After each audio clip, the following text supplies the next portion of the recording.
Welcome back to our live sessions. We are continuing chapter 2. Today is session 14. We are going to cover Shloka 15. So we'll just pick up the thread because these shlokas are extremely important and they are like an Upanishad. So we will take some time to go over these shlokas. But the objective is we wanted to make sure that there is clarity.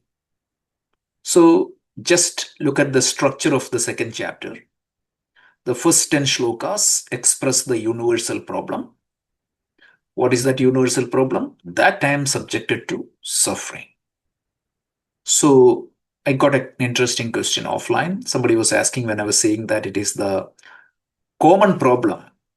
That doesn't mean somebody was asking me, so my problem, the Gita may not be able to solve my problem. That is not the problem because it is addressing the problem at the root level, not at the surface level. That is what we meant.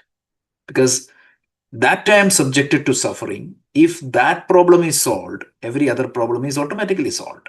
So your particular problem will be addressed. It's not that the solution is not for the symptom, the solution is for the root cause. So this was just a question came up in the last class.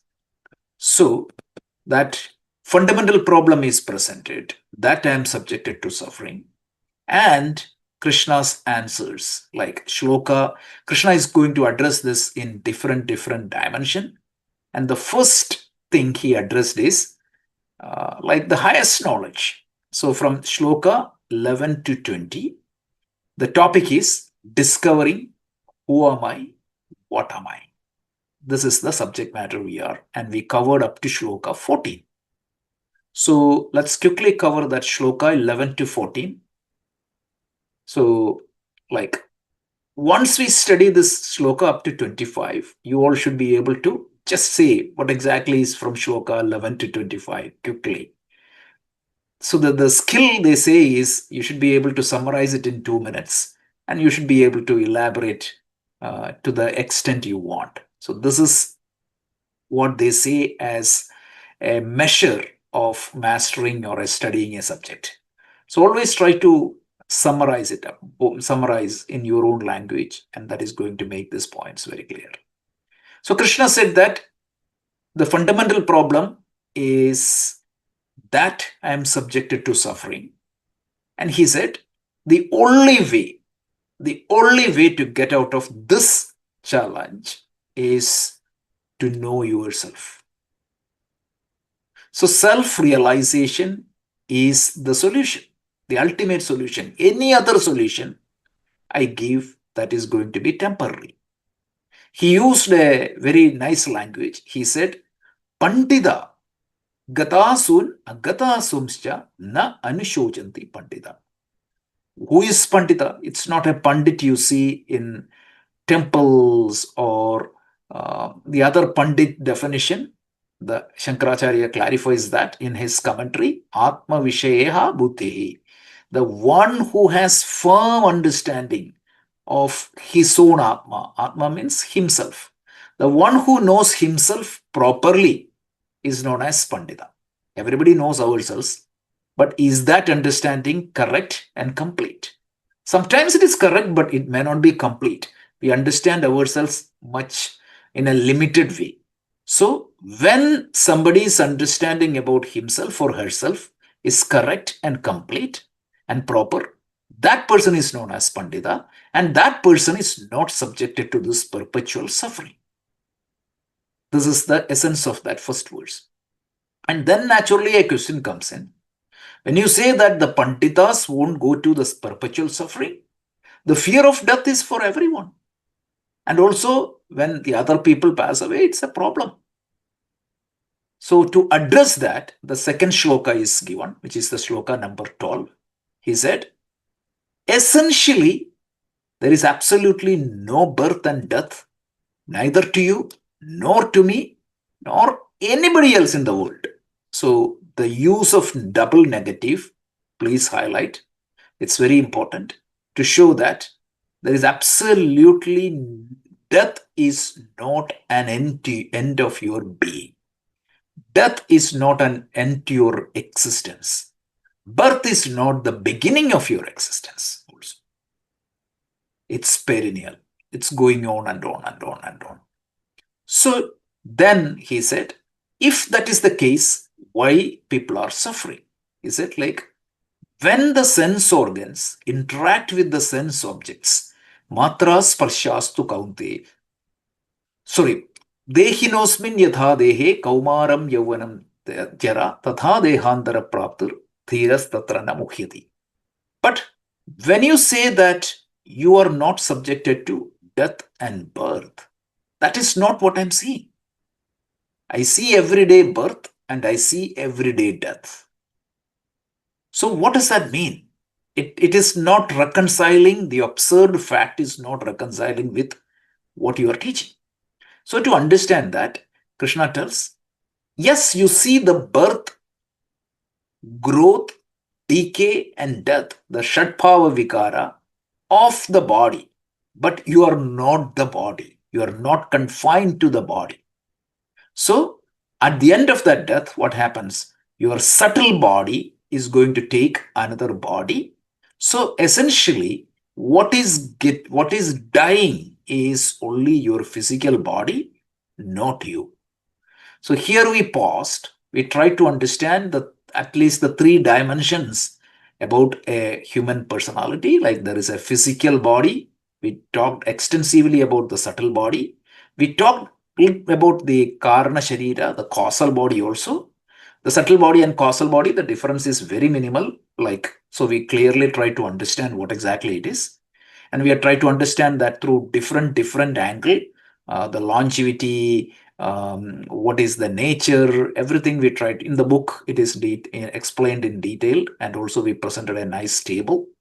So we come and essentially who you are, the Atma. And that Atma is not subjected to death and birth. Even the subtle body, even though it has a longer longevity compared to the physical body, that is also come to an end. Even Karma Sharira will come to an end once. But the Atma is not subjected to death and birth. And then what is the point?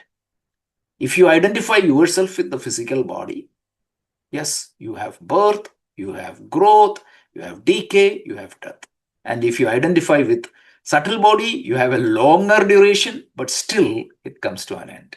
So what exactly is spirituality? Spirituality is shifting your identity step by step from physical body to the subtle body to the subtler body, and eventually getting identified with your own true nature, Atma. So we took the Swapna Drishtanta and explained this, all that we discussed. I'm just trying to go in a very systematic way. I'm trying to explain it so that if you can understand this Gita is very simple. It's these portions considered to be very difficult. It is very simple. And more than that, you are going to get the key to unlock any Upanishads. If you study these 14 shlokas properly, you are getting the key to unlock any Upanishads. Of course, the details are there, but you won't get stuck. And then Krishna said, if that is the case, if the knowledge of your true identity is, even if it is going to eliminate the greatest worry of your life, is that going to put an end to all the sufferings or the pains in your life? Absolutely not. Because as long as you are in the body, you will have to face the difficult people. You will have to face challenges with your body. You have to face challenges, struggles, pressure, everything. So how, Krishna cleverly tells, you need to develop a skill to handle this. So that skill is given as titiksha. Titiksha. Tam titikshasva bharata. Matra sparshastu kaunteya shitoshna sukha dukkhada agama payino anityaha tam titikshasva bharata. This is what we saw last week. So the matra sparshastu kaunteya, when you interact with the world, matra means somebody was asking a question. I think Manoj ji, you asked the question.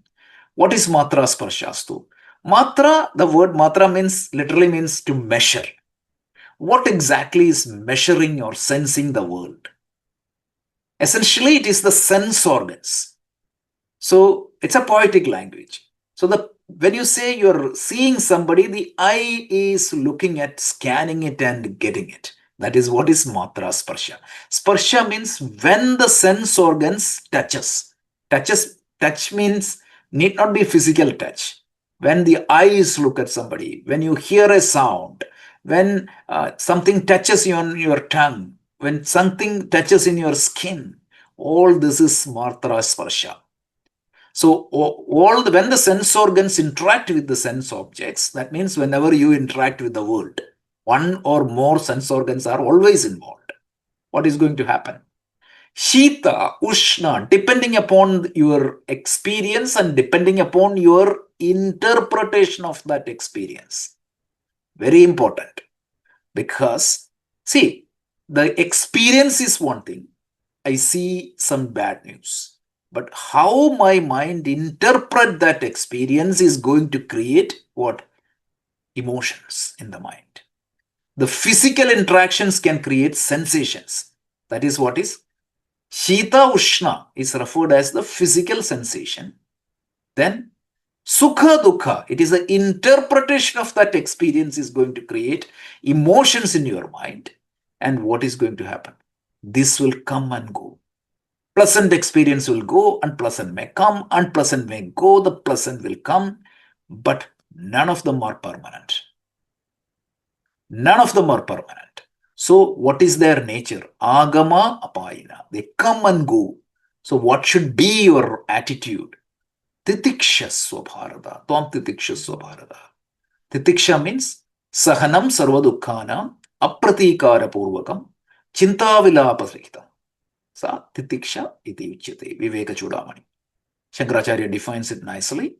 So you will be able to go beyond that sorrow. Yes, sorrow will come, you will cry, but you are not completely drowned in that sorrow.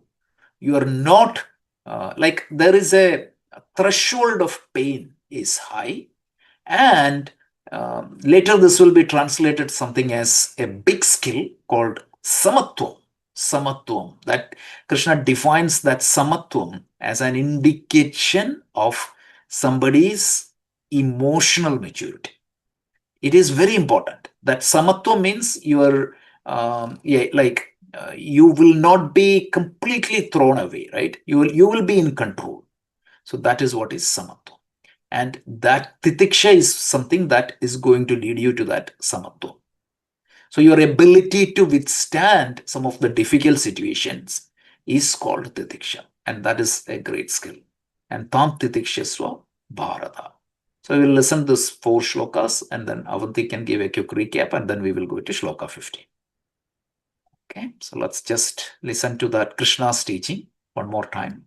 Because these shlokas are so beautiful. That is why I'll play the shloka one more time.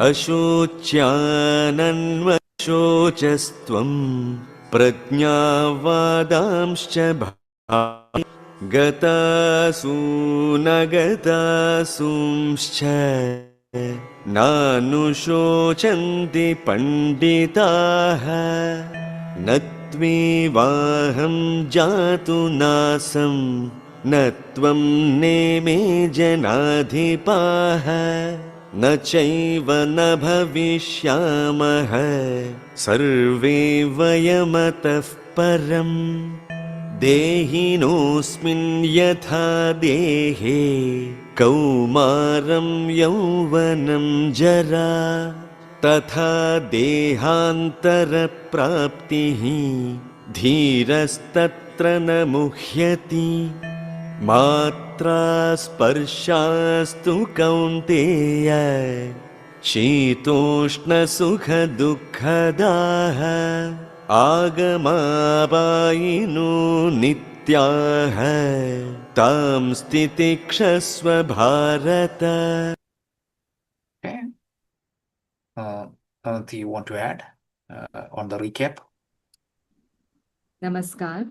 I think you covered it, not I think, I know you've covered it beautifully, Rajeshji, but just to highlight a few things. It's an interesting statement that Rajeshji just made, and we've said that again and again in the book as well, that the only solution to all our problems, is self-realization. And yet, down the Gita, Krishna himself declares that self-realization can be had by one in a million lifetimes. Bahunam janmana mante. It's very rare that you can attain that self-realization. So sometimes, especially new seekers in Gita who come to that verse where Krishna declares that it is so rare, they get a bit disillusioned. And they're like, what is this for then? If we can't have the only solution to our problem, then what is the point of being on any spiritual path? But what Vedanta assures every seeker is spiritual edification is not all or nothing. It's not that you get the $1 million or you don't get anything else. Every single inch forward on the spiritual path is taking you closer to that goal. And the beauty of it is that every step that you take forward is giving you the peace and the tranquility and the solutions to your problems in small doses, that which you will get in full when you self-realize. And this, we don't need the scripture to tell us. If any of us on this panel have implemented even one teaching of the Bhagavad Gita that we have learned so far, sincerely, 100% you have felt the peace, you have felt the release, you have felt the ease, and almost felt like, okay, this is the solution to my problem, despite not having self-realized. I mean, hand on your heart, if you've been with Rajeshji for so many years, listening to so many lectures, and have really internalized, processed all of this, look at yourself and how you interacted, how this Matra Sparsha has been going on 20 years ago, and how you're looking at the same stuff today. Each one of us will agree that there is a marked difference. There is a marked increase in peace. There's a marked increase in tranquility. There's a marked increase in our efficiency of handling those problems. So this is something that we have to remember. One more thing I'd like to highlight is that years and years, lifetimes of hypnosis we've gone through to make ourselves psyched that we are the body, we are the mind, we are the intellect. And we've made all of existence, we've condensed it into this reality that we have convinced ourselves that we are. Now, suddenly we've come in contact with the Upanishads, we've come in contact with Advaita Vedanta, we've come in contact with Bhagavad Gita, which says, guess what? All of that is an illusion. You're not the body, you're not the mind, you're not the intellect, you're not even the Karana Sharira that's bringing you again and again into this world. You are the self. This is what these verses are about, where Krishna is talking this highest truth to a man who is not in any position to understand anything. Yet he's hollering it into his system that you are the self. All of this, all these people you love, you yourself, you're not that. You are Atma.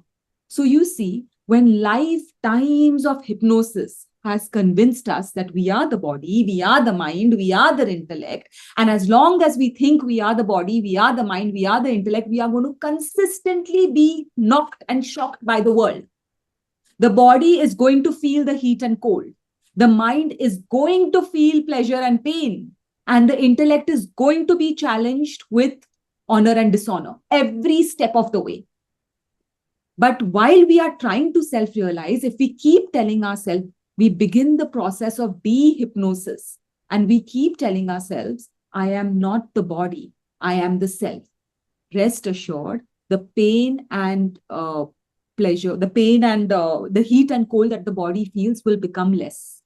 If we keep telling ourselves, I'm not these emotions that are drowning me, I am the self, rest assured, the pain and pleasure that we feel will begin to lessen. If we keep reminding ourselves, I am not this intellect and the thoughts that it processes, the honor and dishonor that we feel will begin to lessen.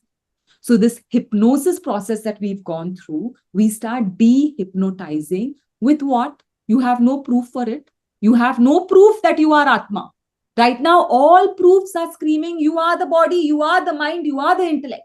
There is no proof that is screaming from within you, that is convincing you, no, sorry, I'm none of this. I am the Atma. So what makes us believe that? What will make us, encourage us to walk this path? We've said this before. There are 4 ways of knowledge, of gaining knowledge. One is pratyaksha, where you yourself realize you're the self. We are far from it. Next one is anumana. You infer. There is a smoke. There has to be a fire somewhere. Okay, maybe I'm the Atma. The third is comparison. That, yeah, while my body, mind, and everything has suffered in the past, there is still this witness consciousness that has come out of all of it and is looking at that suffering as somebody else's story. So that is anumana.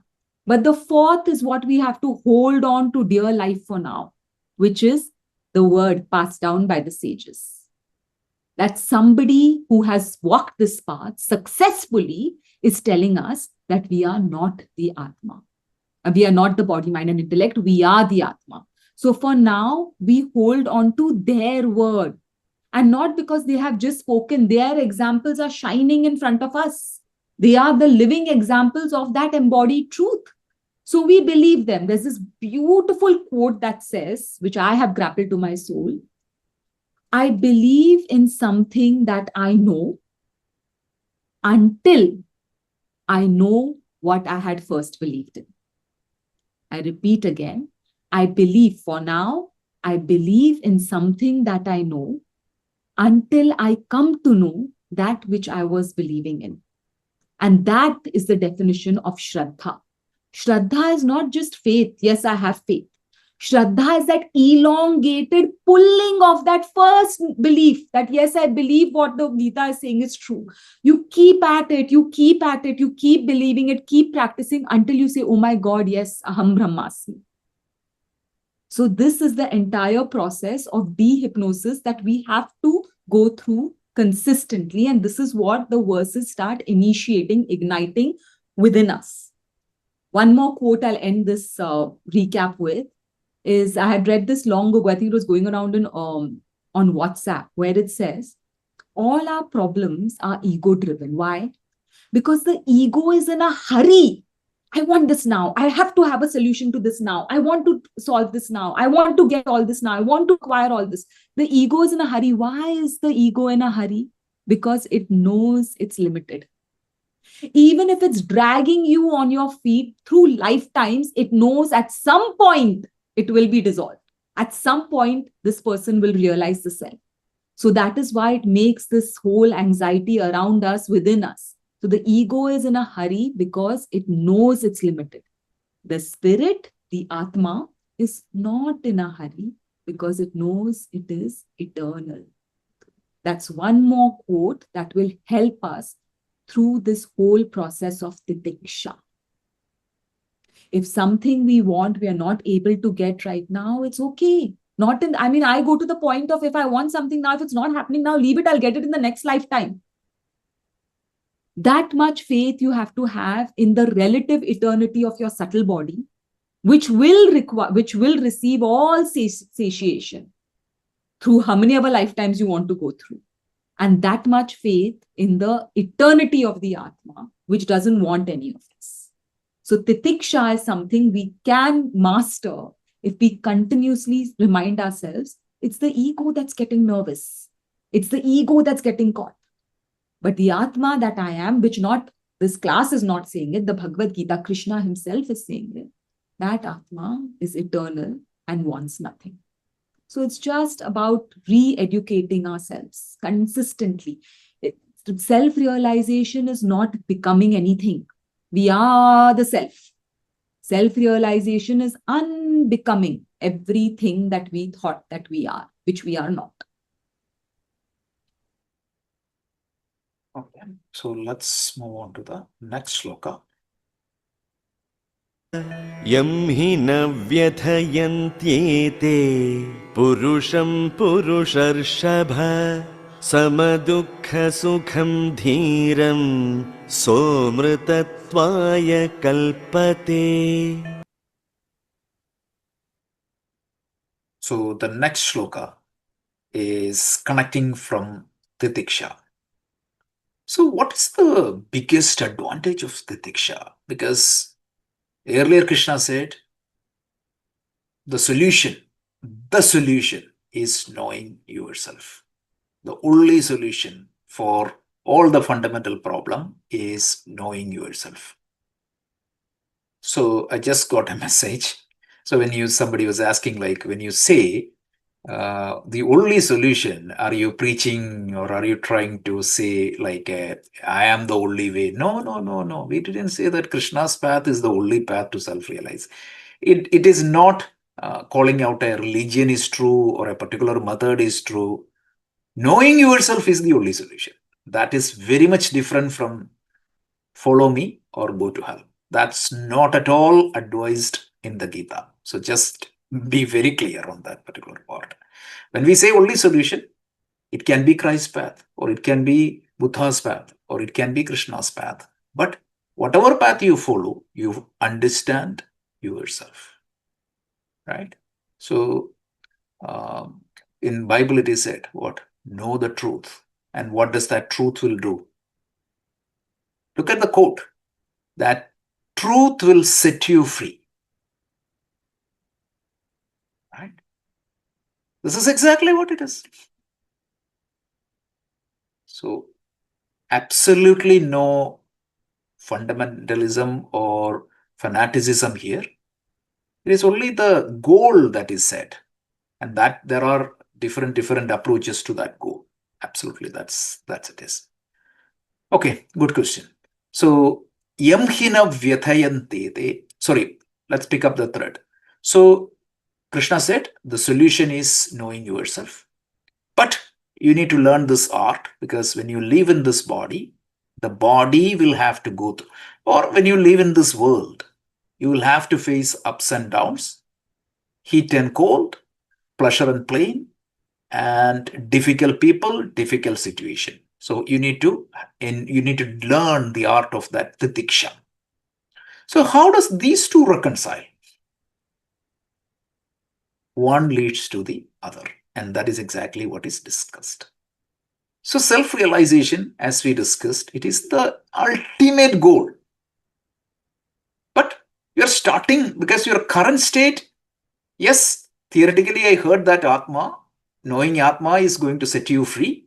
Know the truth and the truth will set you free, but I don't know the truth fully. I may have the theoretical knowledge, but my experience or my experiential understanding is completely different. Until you get that truth, you don't know that truth. And then you are not yet free, if I borrow the language of Bible. So titiksha is the first step. So he tells, yamhina vyathayantete purusham purushashabha sama dukkha sukham dhiram sa amrdatvaya kalpade. He said, sama dukkha sukham dhiram. What is that titiksha is going to lead you? Sama dukkha sukham. One who is not shaken by the pairs of opposites of life. Yeah, he will cry. Remember that first arrow and second arrow? He will not be completely blown away by the situation.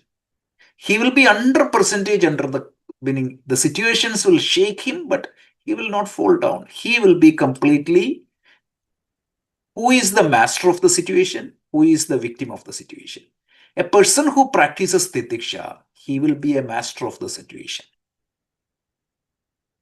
So in Ramayana, Lord Shiva and Mother Parvati test Rama. It's a beautiful, because remember the Ramayana has two versions, like the Vatmiki Ramayana is there, the Adhyatma Ramayana is there. Adhyatma Ramayana is the spiritual side of the Ramayana. So when Sita Mata was kidnapped by Ravana, Rama cried. Tears were coming out of him. He was just asking the deer, did you see my Sita? Then he went and asked a tree, did you see my Sita? He was crying. So Mother Parvati said, what is this? He is a man of realization. And how can he not be under the situation? So Shiva said, you go and test him. So she took the form of a tribal lady and stood in front of Rama. Suddenly seeing Mata Parvati, Rama started talking to her. That shows he had the control. Yes, the pain is there, but the suffering is not there. And that is what Titiksha is going to give. So, and second thing is that, see, when you are in a problem, the greatest tool or the best tool, you have to solve that problem. If at all you want to get out of that problem, you need to solve the problem. And the best tool available to you to solve that problem is your own mind. And if that mind is not in my control, how in the world I can get out of the problem? So the skill titiksha is very critical. So that is why yamhina vyathayante, the one who is not perpetually, like continuously suffering or continuously getting down. That person, yamhina vyathayante, purusham purushashabha, the best among the man. So again, the word purusha is not for any gender thing, right? It only means just that in ancient literature, always they used to use the masculine gender. Absolutely no discrimination. If you have any doubt, refer chapter 5, Shloka 5. Pandita is the one who is like everyone, man, women, everyone should be the same. So when the scripture uses masculine gender, this is not just the Gita, right? In Bible, in Quran, in every scripture you see only masculine gender. That doesn't mean that there is nothing less for the ladies. Absolutely not. And in the Vedic culture, you see there were several Rishikas.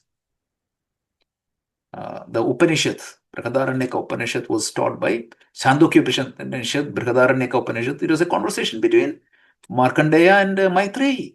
Lady was the student.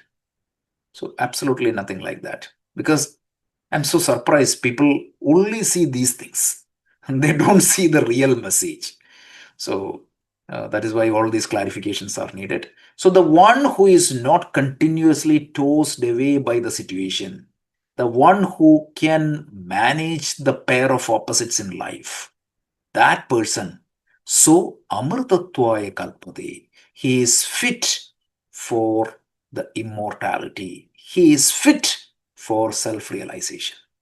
So learn the titiksha, and with that titiksha, you will be able to go to the next goal. So the spiritual path is often considered as a two-stepped process.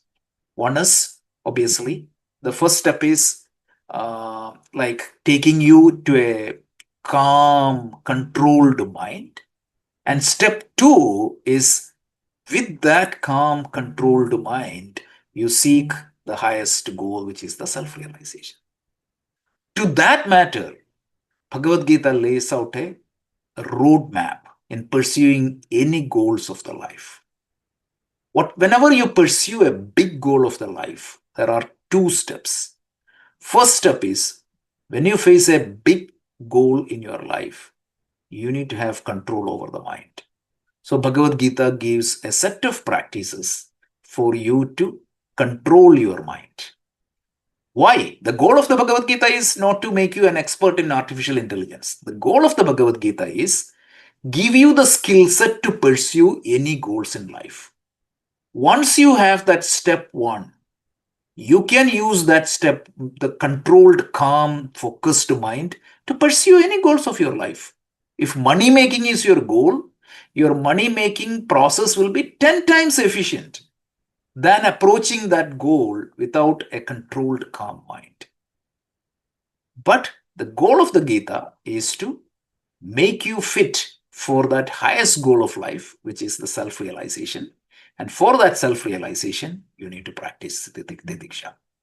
So once again, what Krishna tells here is, yamhina vyathayante, the one who practices titiksha, he will develop a skill to withstand the ups and downs of the life, to keep the mind in a calm, controlled state, And that person, so Amrtatvaya Kalpatahe.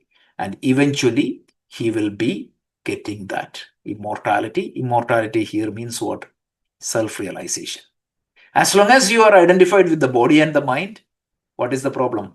You are mortal.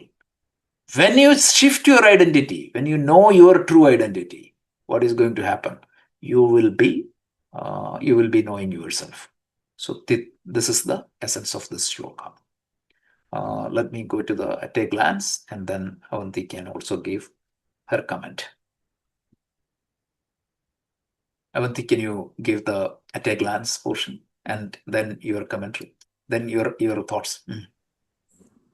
So, at a glance for Shloka 15 is a wise person embodying resilience, titiksha, and clarity, viveka, maintains equanimity through life's inevitable highs and lows. This steadfast balance is the foundation for unlocking life's greatest potentials, achieving material excellence and self-realization. So if you just look at this at a glance, if you have the book and you want to underline or circle with a pencil, what are we looking for? We are not looking for abandoning of the world. We are looking for, as we live here, we have material excellence. We enjoy our life fully. And through that material, not abandoning that material excellence, through that material excellence, we go towards the goal of self-realization. We keep walking towards that self-realization through fulfillment, intelligent fulfillment. When we talk about intelligent fulfillment of our desires, we come to the first line of that at a glance. What does the first line say? Embodying resilience, which is titiksha, that even-mindedness, that calmness, that enduring with a smile, and clarity, viveka. So these two, it's a nice thing. TV. Instead of watching television, let's obsess over this TV. Whenever you're a bit frazzled, think TV. What is TV? Titiksha, viveka. Titiksha is that first withdrawal, bringing yourself back. Wait, what's happening? And viveka is the ability to discern, does this require so much of my investment? Does this require for me to be completely abandoning myself in the avalanche that it's creating around me? So just consistently, whenever you are hit with something, TV, think about TV. Titiksha, can I endure this? And how will I endure this? By viveka, by understanding what is meant to be done within this situation. Now, going back to when we look at this verse as it is, if we just go to the translation, O Arjuna, the noblest among men, Purushar Shabha. I'd like to stop here just to talk about this, like if you translate it properly, like actually it's like bull amongst men. He calls Arjuna bull amongst men. Now, one thing we have to understand that in India, which is so wrongly misunderstood, is that, oh, bull is holy or cow is holy. You know, we look up to this particular animal a lot. Is it designated holy? Is it said this is holy? Yes, Nandi is Shiva's, belongs to Shiva and all of that. But apart from that, if you just look at the way a cow or bull functions in the world, it upholds, singularly upholds what was Swami Chinmayananda's motto or Chinmay Mission's motto. We give more than we take. It's there in the mission pledge of Chinmay Mission.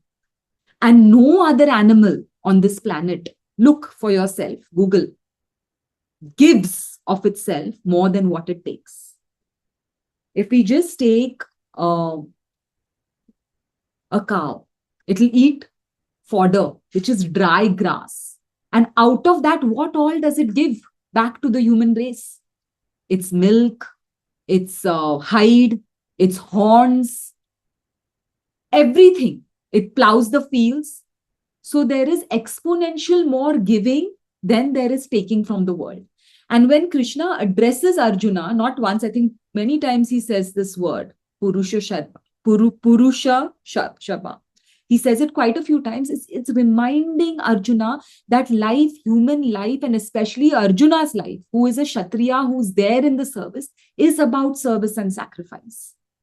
So even when we read this verse and we internalize Arjuna and say, okay, I am Arjuna receiving this knowledge, immediately bring yourself back to, I am here to serve and sacrifice. When you put yourself into that mode, I'm here to self and sacrifice, you lift yourself out of selfishness. We are working on chapter 3 right now, writing the commentary on that. And we're just working on that phase where we talk about how actions have to be selfless. The minute you bring yourself out and say, oh, bull amongst men, bull is service and sacrifice, the hilt of service and sacrifice, titiksha becomes a bit easier because you stop thinking more about yourself. Simple example I'll give. A mother, especially in Western countries, and a lot of us are living abroad, far away from India. I'm sure a lot of us have delivered children and raised children abroad. How many times we might have been, not literally, but actually dying with fever, with pain, with, just even postnatal depression. But all of it sat back. We never took an off day. Why? To love another, to provide for the child. I can write a whole book, a novel on my story of motherhood. There was no thinking about, oh, what is going to happen to me? I've got this fever. No, you get up and go. Even at work, you can say, sorry, I'm taking a sick day. As a mother in the house, can you? Of a young child abroad. So that is what we have to bring to our mind when we think about this service and sacrifice. Start with your house. How much have you served and sacrificed for your house? Just let it flow outward. So that is something to remember. Who is not afflicted by these dualities, pleasure and pain, who remains balanced in both samadukha sukham, with a steady mind, dhiram, which we have already introduced that word, diksha, is indeed fit for immortality. Again, bringing us back to the sole purpose of human life, the sole purpose of being here on earth, the sole purpose of studying the Bhagavad Gita. We assure you, in the pursuit of self-realization, none of your material desires are going to be thwarted. None of them. We promise you that the more and more you make that your goal, self-realization, intelligently, with viveka, with titiksha, you will be able to live out your desires so that you are walking towards self-realization. So you have to integrate them both. We've mentioned Patanjali Yoga Sutras before. When you come to step 5 of the 8 limbs, when you come to the 5th limb, pratyahara, uparati, where you're bringing yourself out of the world and you're more or less settled within yourself. That again is the prerequisite for the next 2 steps, which is dharana, dhyana, and samadhi. Without that, you're not going to be able to sit and meditate. Imagine you're sitting on the meditation cushion and saying, I want to realize Atma. In that, when you're still, your mind starts churning. You're churning some past hurt. You're churning some future anxiety. How in the world are you going to focus on Om? You'll start Om, Om, Om, Om. By the 6th Om, you're home. Your Om becomes home. And there it goes, slips again. So it is not only an advice. It is a prerequisite that you have to come to that point of pratyahara, to that point of uparati, where yes, things are happening around you, but you are settled within yourself enough to be able to bring your mind into single-pointed concentration through dharana, and then have only that one goal of Om, which will take you to the ultimate home, away from this home that is driving us crazy. So let's go on to see what else the commentary. Yeah, so those are the major points in the commentary. So you can give, meaning I'll ask, because there are a few questions also coming, and I'll answer that after the session. So this is the major goal of this verse. You can read the book. We try to explain this elaborately. But the next shloka is probably, it's one of the shlokas we are going to take a couple of sessions. That is the essence of all the Upanishads, and it is such an important. If you take 10 shlokas of the Bhagavad Gita, this is one of them. So that's what we are going to see next week.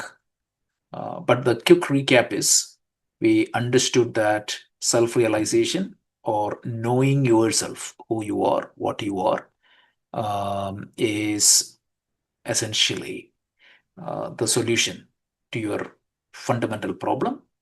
Second thing is, but even self-realized person, when he lives in this world, he has to face challenges. We talked about several examples. So as long as you live in this world, you need to have that skill of titiksha. Can you explain titiksha? Yes, last week we explained it, and you can watch the video for a detailed explanation. But in short, titiksha means your ability to withstand pressures and pains. You are not completely going out.